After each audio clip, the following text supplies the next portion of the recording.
नमस्कार, सनातन विचार में आपका स्वागत है।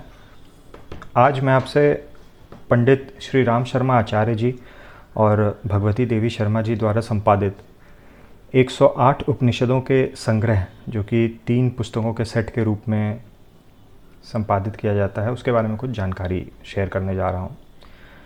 तीनों पुस्तकें युग निर्माण योजना विस्तार ट्रस्ट गायत्री तपोभूमि मथुरा द्वारा प्रकाशित हैं। इन्हें आप ऑनलाइन awgpstore.com से मंगवा सकते हैं। पहला जो खंड है वह ज्ञान खंड है। इसका मूल्य 300 रुपये है। यहाँ पे पंडित श्री राम शर्मा आचार्य जी की एक तस्वीर भी है। भगवती देवी शर्मा जी की भी एक तस्वीर है। ज्ञान खंड में कुल 24 उपनिषद हैं। ये उन उपनिषदों का लिस्ट है। इसका मूल्य 300 रुपये है और टोटल ज्ञान खंड में 512 पृष्ठ हैं। उसी तरह से ब्रह्म विद्या खंड है, जो कि दूसरा खंड है। ब्रह्म विद्या खंड का मूल्य 200 रुपये है।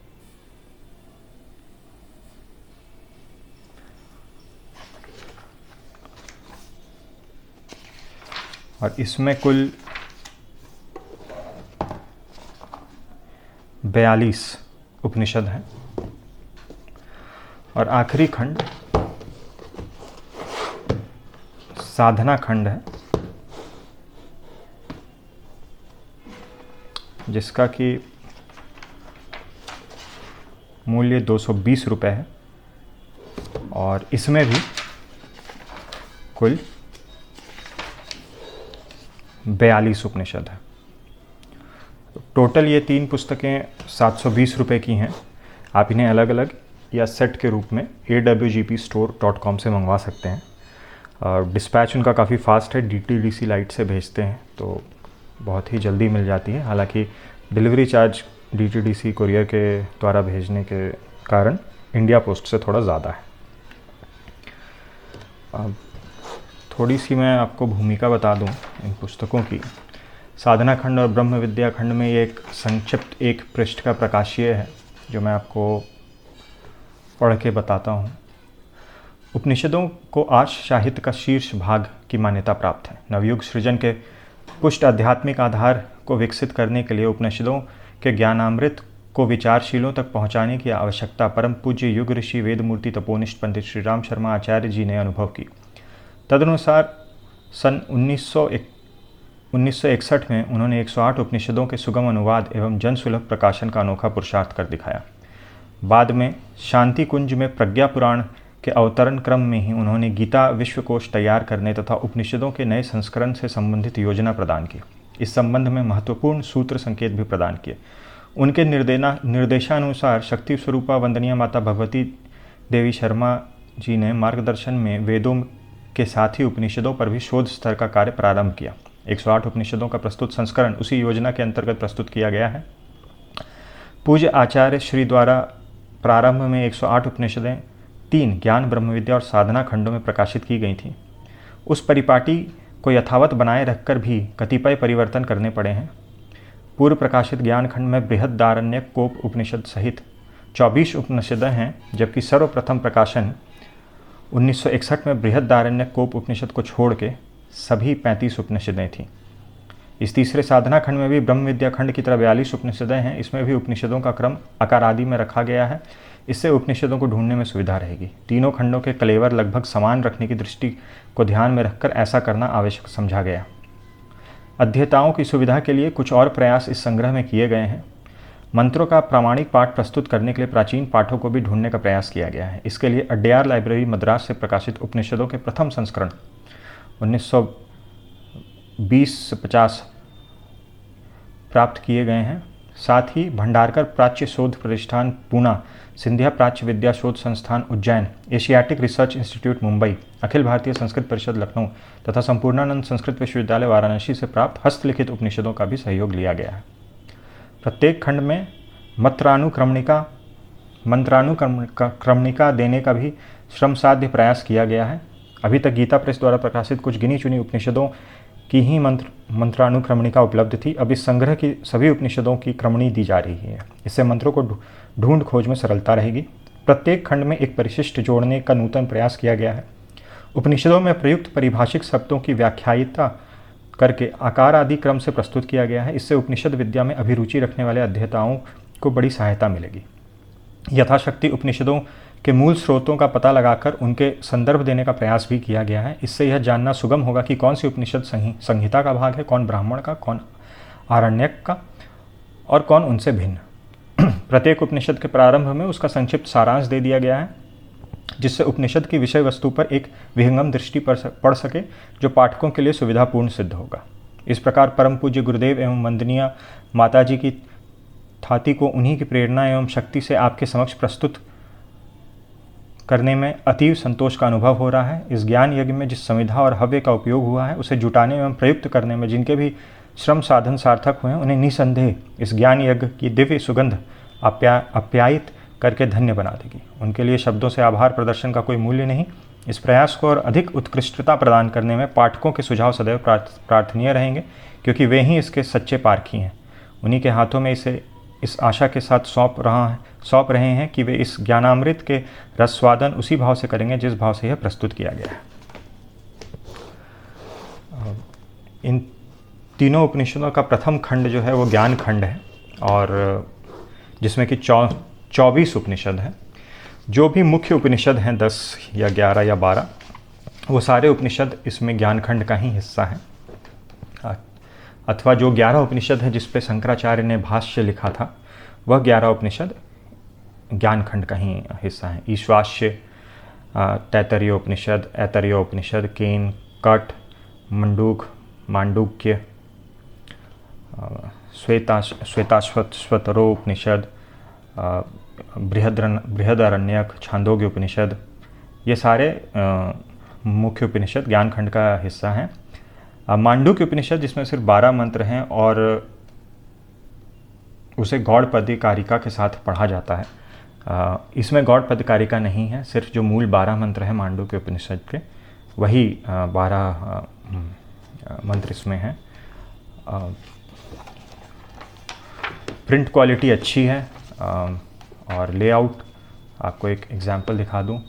जैसे ये ऐतरेय उपनिषद है, तो यहाँ ऊपर एक समरी है किस अरण्यक अथवा ब्राह्मण अथवा वेद संहिता से जुड़ी हुई ये उपनिषद है। और उसके बाद सारे मंत्र, उनका हिंदी अनुवाद, मंत्र और हिंदी अनुवाद इस तरह से प्रस्तुत किया गया है। तो काफ़ी सुगम और सरल है इस पुस्तक से उपनिषदों का पाठ करना। और एक जो बहुत ही अच्छी चीज़ है, जो अभी इंट्रोडक्शन जो मैंने आपको पढ़ के सुनाया उसमें भी मेंशन्ड है, हर तीनों खंड के अंत में ये परिभाषा कोश उपलब्ध है। परिभाषा कोश में अलग अलग शब्दों की परिभाषा रेफरेंसेस के साथ दी हुई है।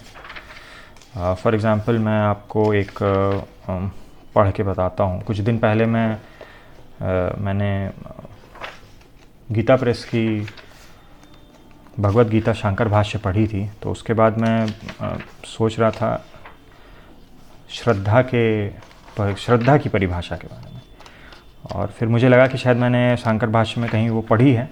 तो फिर मैंने उस पुस्तक में काफ़ी खोजा, बट मुझे याद नहीं आया कि कहाँ एग्जैक्टली पढ़ी थी, और मुझे वो परिभाषा नहीं मिली। लेकिन बाद में जब मैं ये तीनों पुस्तकें पढ़ रहा था और परिभाषा कोश भी देख रहा था, तो मुझे यहाँ पे प्रॉपर रेफरेंसेस के साथ बहुत ही अच्छे तरीके से वह परिभाषा मिली थी। वही ढूंढ रहा हूँ। हाँ, श्रद्धा। फॉर एग्ज़ाम्पल यहाँ पर श्रद्धा की व्युत्पत्तिपरक अर्थ है सत्य की धारणा। सामान्यतः श्रद्धा का अर्थ प्रेम और भक्तिपूर्ण पूज्य भाव अथवा भावना से परिपूर्ण विश्वास लिया जाता है। पितरों के प्रति श्रद्धा भाव पूर्वक अर्पित जल अथवा भोज्य पदार्थ को श्राद्ध कहा जाता है। उपनिषद में श्रद्धा को हृदय की वृत्ति के रूप में स्वीकार किया गया है। कस्मिन्नु श्रद्धा प्रतिष्ठेति हृदय इति। गीता में श्रद्धा के 3 प्रकार की कहा गया, सात्विकी, राजसी और तामसी। त्रिविधा भवती श्रद्धा देहिनाम सा स्वभावजा, सात्विकी, राजसी चैव तामसी चेति ताम शृणु। बिना श्रद्धा के किया हुआ हवन, दिया हुआ दान, तपा हुआ तप और किया हुआ कर्म असत है। अश्रद्धया हुतम दत्तम तपस्तप्तम कृतम च यत् असद्युच्यते पार्थ न च तत्प्रेत्य नो इ। मनुस्मृति के अनुसार धर्म तभी निश्चय फल देता है जब वो श्रद्धापूर्वक किया गया हो। श्रद्धा कृते हाक्षेते भवतः स्वागतैर्धनः। तुलसीदास ने पार्वती और शंकर को श्रद्धा और विश्वास का स्वरूप माना है, जिसके बिना सिद्धजन भी अपने अंतःकरण में स्थित ईश्वर को नहीं देख सकते।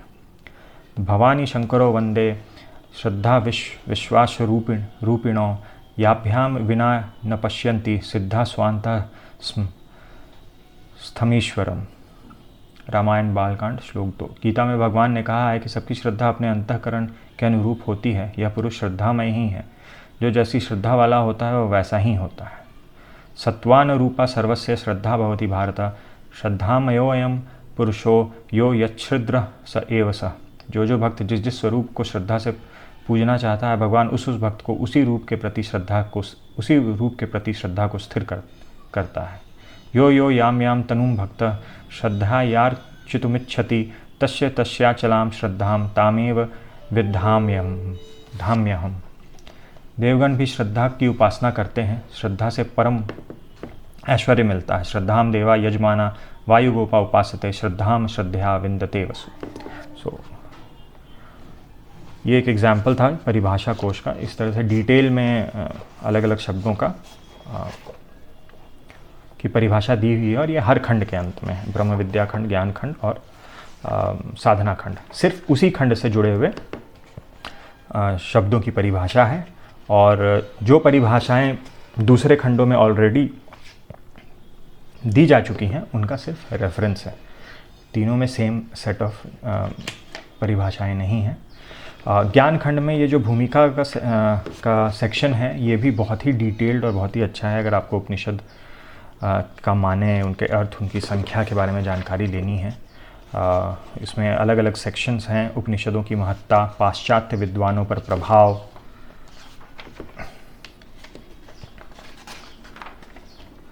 उपनिषदों के स्रोत एवं उनकी संख्या, इसमें मुक्तिकोप उपनिषद और भी जो स्रोत हैं जहाँ से उपनिषदों की संख्या कितनी है ये जानी जा सकती है, उन सब के रेफरेंसेस के साथ यहाँ सारे उपनिषद का लिस्ट भी दिया हुआ है। टोटल 220 उपनिषद। फिर उपनिषदों पर जो विभिन्न भाष्य और अनुवाद हैं उनके बारे में कुछ इंट्रोडक्शन मिलता है। रचना काल, उनके इतिहास के बारे में कि कब उपनिषद रचित हुए हैं, उनका वर्ण्य विषय, उनकी शैली, भाव और भाषा, और पूर्वाग्रहित शोध दृष्टि से इनको पढ़ना।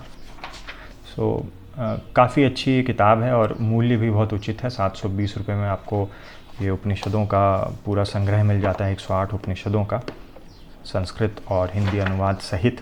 तो इसका परिभाषा कोश भी बहुत अच्छा है और ज्ञान खंड में जो भूमिका है डिटेल्ड वो भी बहुत अच्छी है। ऑनलाइन ऑर्डर आप कर सकते हैं अगर उपनिषद पढ़ना चाहें, और डिलीवरी भी काफ़ी फास्ट है, रिलायबल है। ट्रैकिंग का थोड़ा सा मैंने इशू फेस किया था जब DTDC लाइट से, हालांकि डिस्पैच इन्फॉर्मेशन मेरे पास आ गया था, बट डिस्पैच इन्फॉर्मेशन आने के 1 दिन के अंदर ही मुझे बुक्स डिलीवर हो गई थी। इसके अलावा मैंने गीता प्रेस की शंकर भाष्य सहित जो 11 उपनिषदें हैं वो भी पढ़ी हैं। तो अगले वीडियो में मैं उनके बारे में एक ऐसा ही बेसिक इंट्रोडक्शन वीडियो बनाऊंगा। अगर आपने ये वीडियो अभी तक देखा है तो उसके लिए बहुत बहुत धन्यवाद। अगले वीडियो में मिलते हैं।